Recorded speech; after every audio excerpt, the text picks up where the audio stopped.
More than 300 days ago, when Hamas carried out their October 7th attack on Israel, Israeli Prime Minister Benjamin Netanyahu likened the attack to Pearl Harbor and even the Holocaust. Enemies of civilization, bloodthirsty terrorists, savages, genocidal barbarians, and Nazis. These are all words that Netanyahu and other Israeli officials have used to describe Hamas. So it might come as a little bit of a surprise that Israel, while designating Hamas a terrorist organization, has been consistently supporting these genocidal barbarians with suitcases filled with hundreds of millions of dollars in cash. I'm investigative journalist Ben Swan, and this is Reckoning Israel and Gaza. World, again and again and again. I'm the expert on terrorism. I know how to fight terrorism. I'm the protector of Israel. And under his regime, we get into this incredible, unbelievable war. Although Israeli support for Hamas was happening as recently as last year, it began in the 1980s. See, in the 1980s, Israel directly supported Hamas because they wanted it to become more powerful as a governing authority than the secular, non-religious PLO, or Palestinian Liberation Organization. That's a name you haven't heard in a while.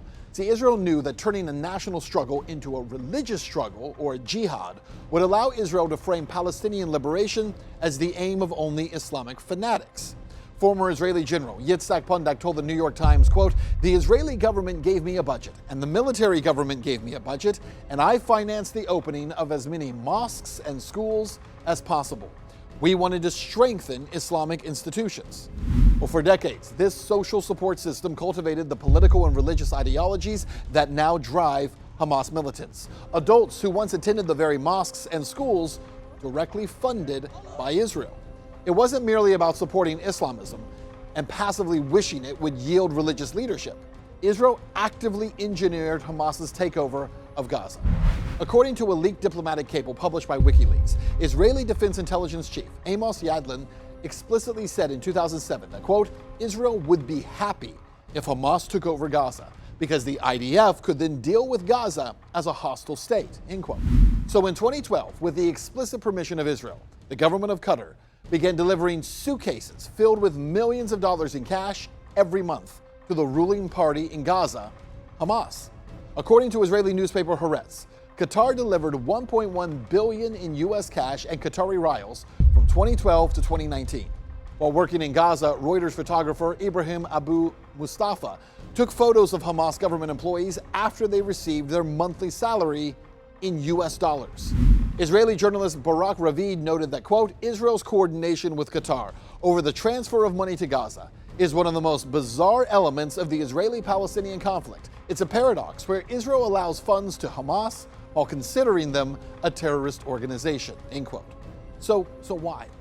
Israel facilitated the transfer of more than $1 billion to Hamas for political reasons.